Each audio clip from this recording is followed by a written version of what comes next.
देखा था कि समांतर रेखाओं की कसौटियां, उस पर आधारित जो प्रमेय थे संगत कोण कसौटी का, अंतःकोण कसौटी का, एकांतर कोण कसौटी के, ये सभी प्रमेय हमने देखे थे।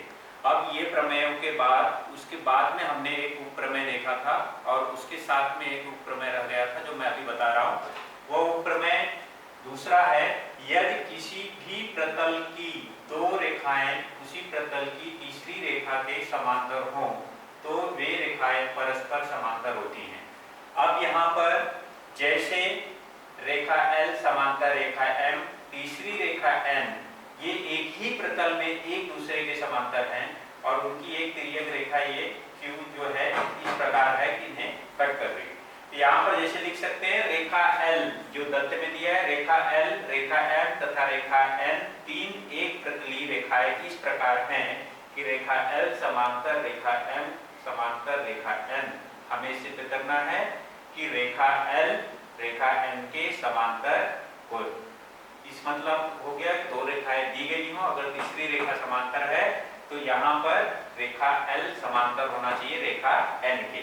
अब रचना करते समय रचना में यहाँ पर हमने क्या किया, रेखा L, रेखा M, रेखा N को रेखा Q क्रमशः बिंदु P, Q, R पर प्रच्छेदित करती है। ये करने वाली रेखा Q इनकी एक तिर्यक रेखा है। तो सबसे पहले जो दत्त में दिया गया है समांतर वो हम लिखते हैं रेखा L समांतर रेखा M तथा रेखा Q इनकी तिर्यक रेखा है।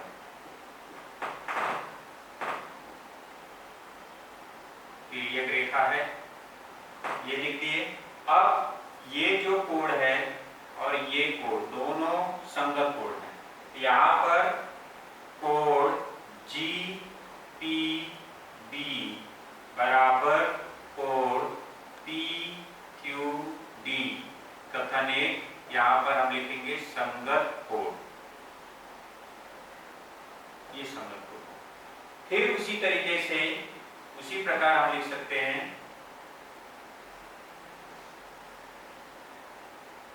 रेखा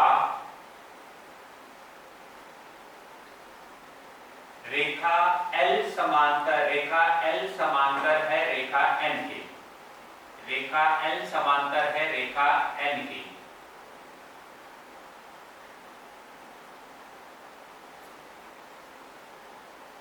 रेखा L समांतर रेखा N तथा Q इनकी तिर्यक रेखा है।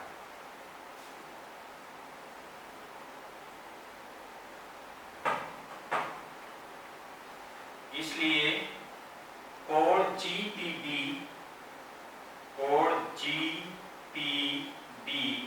बराबर कोण QRF,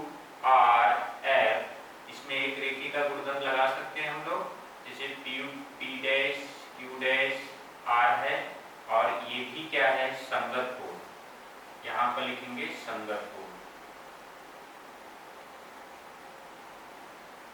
अब कथन 1 और 2 से अगर हम देखते हैं, कथन 1 और 2 से हमें ये दो चीजें समान मिल रही हैं, मतलब बायां पक्ष ये समान है और ये बायां पक्ष समान है, तो दायां पक्ष समान होगा। इसलिए कथन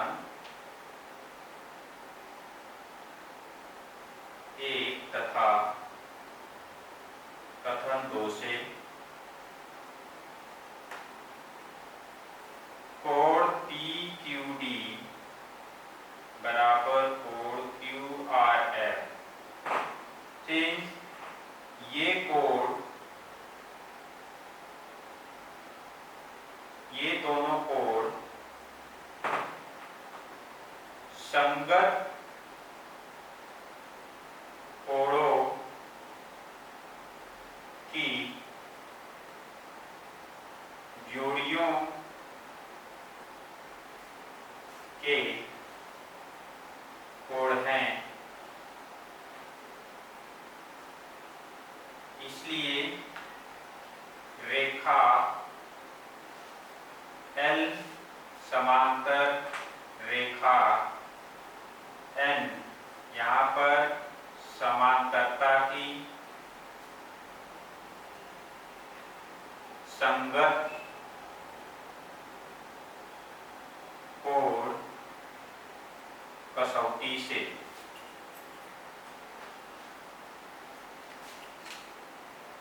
ये लिख सकते हैं। अगर कहीं ऐसा है जिसे संक्रमकता भी कर सकते हैं, संक्रमकता से ऐसा भी लिख सकते हैं। इसका मतलब ये हो गया कि जैसे हम रेखाखंडों में हमने देखा था कि एक रेखाखंड दूसरे रेखाखंड के सर्वांग है और दूसरा रेखाखंड तीसरे रेखाखंड के सर्वांग है, तो पहला रेखाखंड तीसरे के सर्वांग होगा। ठीक उसी प्रकार से हमने त्रिभुजों में भी देखा था कि पहला त्रिभुज दूसरे के सर्वांग, दूसरा त्रिभुज तीसरे के सर्वांग, तो सीधा सीधा पहला त्रिभुज तीसरे त्रिभुज के सर्वांग होता है। तो ठीक उसी प्रकार से हम ये बता सकते हैं संक्रमकता के नियम से भी और समांतरता की संगत कोण कसौटी से कि रेखा L समांतर है रेखा N के।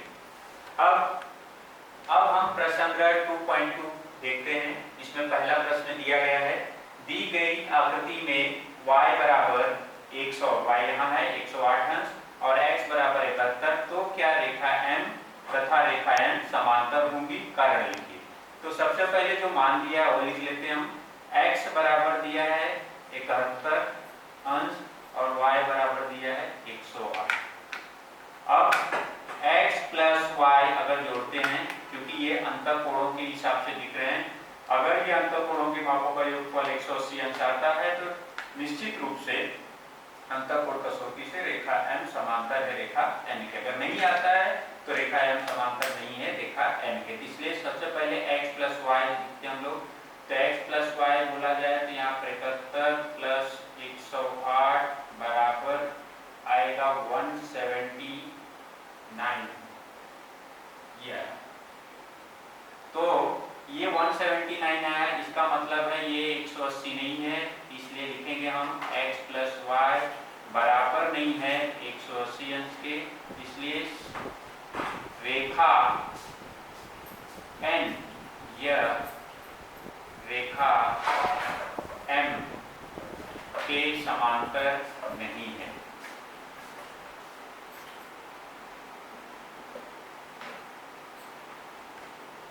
इस तरीके से हम बता सकते हैं ये कारण है क्योंकि अंतःकोणों के मापों का योगफल, और यहाँ चाहिए तो ऐसा लिख सकते हैं अंतःकोणों के मापों का योगफल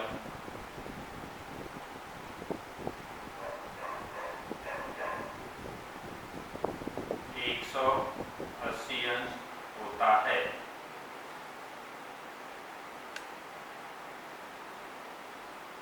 अब दूसरा प्रश्न देखते हैं। दूसरे प्रश्न में क्या है, दी गई आकृति में यदि A सर्वांशम है कोण B के, मतलब कोण A सर्वांशम है कोण B के, तो सिद्ध कीजिए कि रेखा L समांतर है रेखा M की। तो यहाँ पर दी गई आकृति में आकृति दिख रही है हमें L समांतर है, इसकी रेखा दिख रही है यहाँ पर। तो उस आधार पर हमें वो स्पष्ट करना है और सिद्ध करना है कि सही में क्या रेखा L समांतर है रेखा M की। तो दी गई आकृति में कोण A बराबर कोण B दिया है दत्त में, हमें सिद्ध करना है रेखा L समांतर है रेखा M की। तो इसको सिद्ध करने के लिए सबसे पहले जैसे यहाँ पर अभी ये ब्लू इंक में C दिख रहा है, माना दी गई आकृति में दर्शाए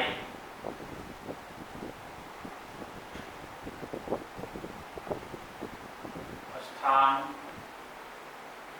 पर कोण C है। अब हमें जो दिया गया है कोण A सर्वांशम है कोण B, या कोण A बराबर है कोण B, ये कथन नंबर 1 ये हो गया दत्त, ये हमने दत्त लिख दिया। तो दत्त आ गया, दत्त लिखने के बाद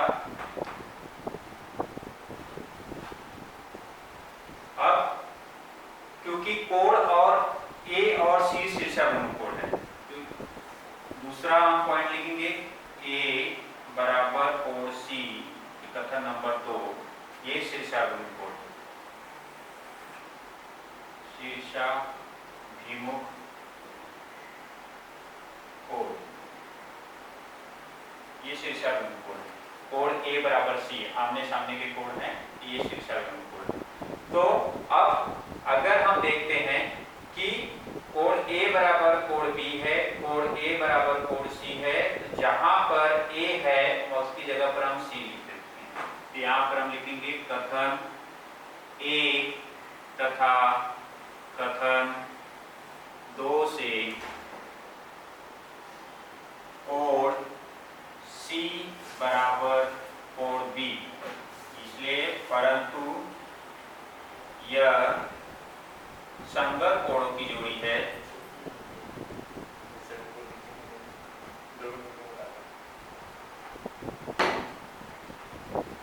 संगत कोणों की जोड़ी है, इसलिए रेखा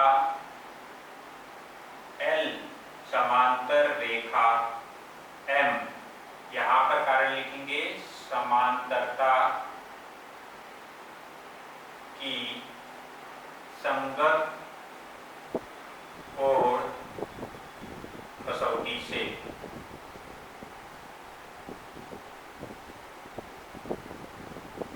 इस प्रकार से हम सिद्ध कर सकते हैं रेखा L समांतर है रेखा M की।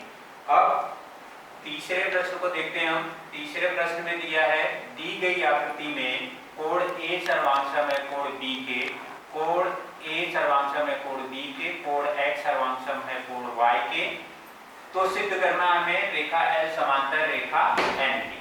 तो यहाँ पर हमें सिद्ध करना है रेखा L समांतर रेखा N के, तो हम सबसे पहले ये दोनों लिखेंगे, जो दोनों दिए गए हैं उसको लिखेंगे। अगर वो दोनों आ जाते हैं तो आसानी से हम दूसरे दोनों कोणों को कर सकते हैं, और दोनों कोणों को करने के बाद हमें दो रेखाएं मिलेंगी, दो रेखाएं, और फिर हम समकोणिकता के नियम से आसानी से इसको सिद्ध कर सकते हैं। तो यहाँ पर सबसे पहले जो दिया है, पहला कोण A बराबर दिया है कोण B, ये कथन एक और ये कथन, क्योंकि ये दोनों कोण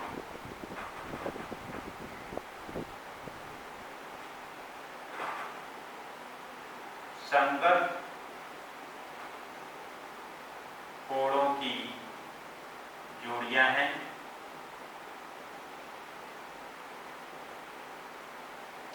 इसलिए रेखा L समांतर रेखा M, ये हो जाएगा रेखा L समांतर रेखा M, तथा क्यों रेखा के इनकी तिर्यक रेखा है।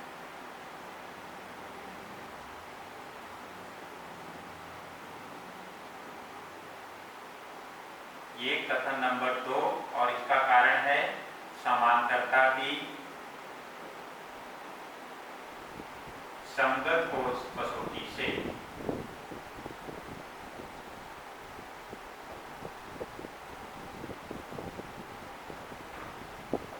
इस प्रकार से हमें रेखा L समांतर रेखा M मिल गया। उसी प्रकार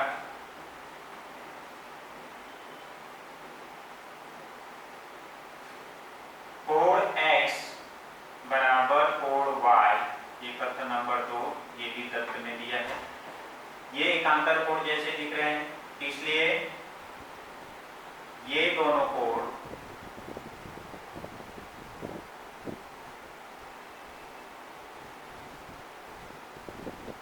एकांतर कोणों की जोड़ियां हैं,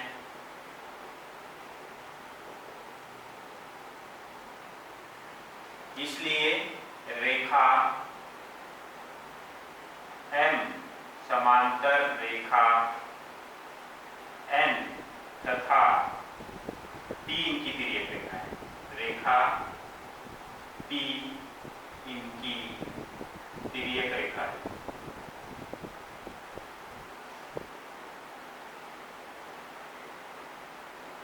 ये कथन नंबर 4, ये 3 था, तो ये 4। यहाँ पर लिखेंगे समांतरता की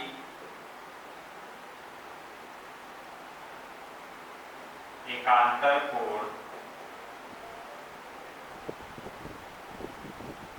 कसौटी से समांतरता की एकांतर कोण कसौटी से। अब कथन 2 और 4 में, कथन 2 और 4 से देखते हैं। कथन 2 में और 4 में क्या दिया है कि रेखा L समांतर रेखा M और रेखा M समांतर रेखा N दिया है। तो कथन 2 और 4 से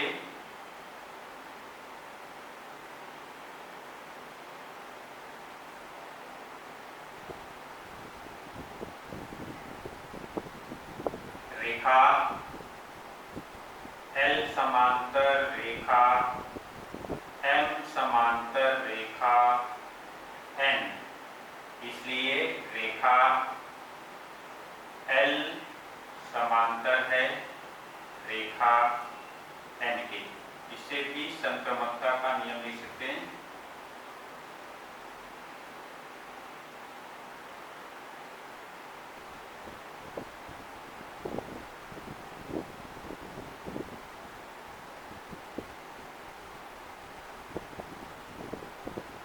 गुणधर्म से,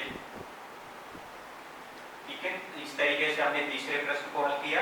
अभी चौथा प्रश्न दिया गया है। चौथे प्रश्न में दी गई आकृति में, ये आकृति दी गई है जिसमें किरण BA समांतर है किरण DE के। कोण C, ये जो कोण C दिया है, कोण C पे यहाँ पर 50 अंश है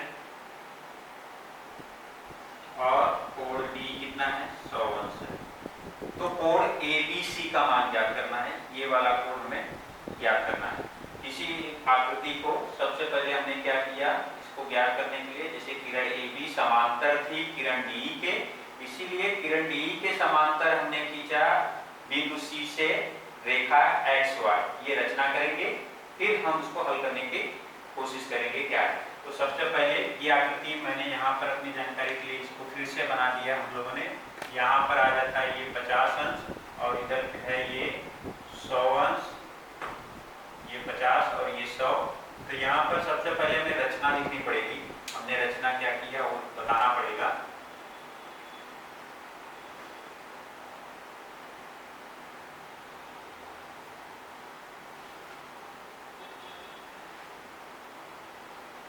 रचना में हमने क्या किया, बिंदु C से किरण DE के समांतर रेखा XY खींचा। ये हमने रचना की। अब रचना करने के बाद हमें हल करना है। तो सबसे पहले इसको खींचने के बाद हमें क्या मिल सकता है वो देखना है। किरण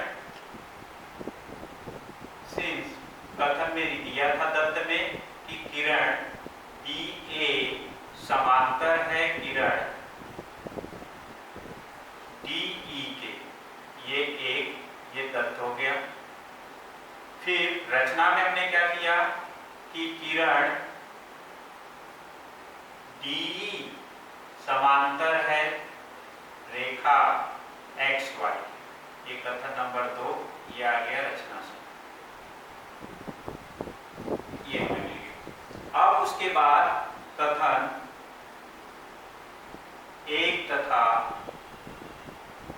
कथन 2 से क्या मिलेगा हमें, किरण BA समांतर किरण DE समांतर रेखा XY। ये कथन नंबर 3, ये तीनों समांतर हैं। अब चूंकि हमें दिया है तो कथन 3 से हम शुरुआत करेंगे। कथन 3 से क्या दिया है, पहले DE और XY लेते हैं।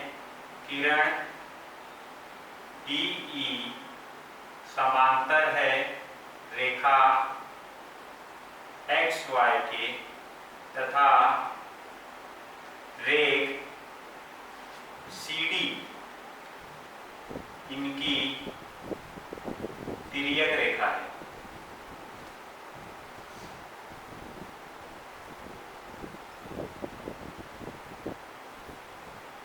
इसलिए क्या हो जाएगा, ये दोनों कोण, ये वाला और ये अंतःकोण हो जाएंगे। तो कोण EDC, कोण EDC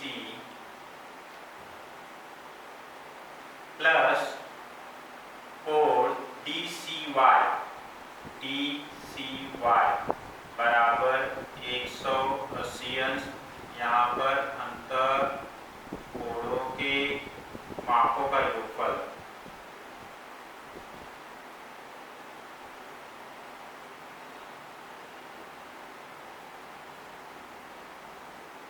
ये हो गया। अब मान रखते हैं ये दिया गया हमें 100 अंश, DCY हमें नहीं दिया है, और ये 180 अंश होता है अंतःकोणों के मापों का योगफल। इसलिए कोण DCY बराबर 180 माइनस 100, इसलिए कोण DCY बराबर 80 अंश। ये हमें पहला कोण ये मिल गया, DCY कितना है 80 अंश। ये कथन नंबर हमारा आ गया 4, ये 4 हो गया। अब ये हमें मिल गया अंतःकोणों के गुणधर्म से कितना आ गया, ये 100 अंश आया, 100 अंश आ गया। तो 100 अंश आने के बाद कोण DCY दो कोणों से बना हुआ है, एक कोण ये है, दूसरा कोण ये है। कोण BCY DCY मतलब ये यहाँ से लेकर यहाँ तक ये दो कोणों से बना है, इतना पूरा भाग है ये दो कोणों से बना है। तो कोणों के मापों के योग गुणधर्म से क्या हो जाएगा, कोण BCD, कोण BCD प्लस कोण DCY बराबर कोण DCY, और ये हो जाएगा कोणों के योग गुणधर्म से।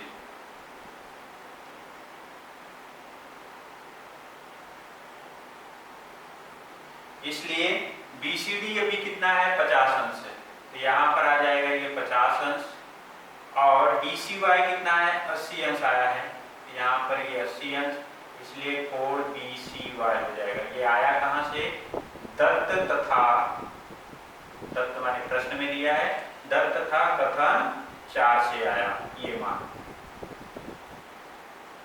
तो यहाँ पर हो जाएगा 130, 130 दोनों को जोड़ देंगे, कोण BCY ये कथन नंबर 5, 130 अंश मिल गया हमें कोण BCY। BCY हमें कितना मिल गया 130। अब उसी तरीके से अब हम देखते हैं कि कथन 3 से फिर से लिखेंगे। कथन 3 में हमने जो समांतर बताया था, यहाँ पर कथन 3 में, कथन 3 से किरण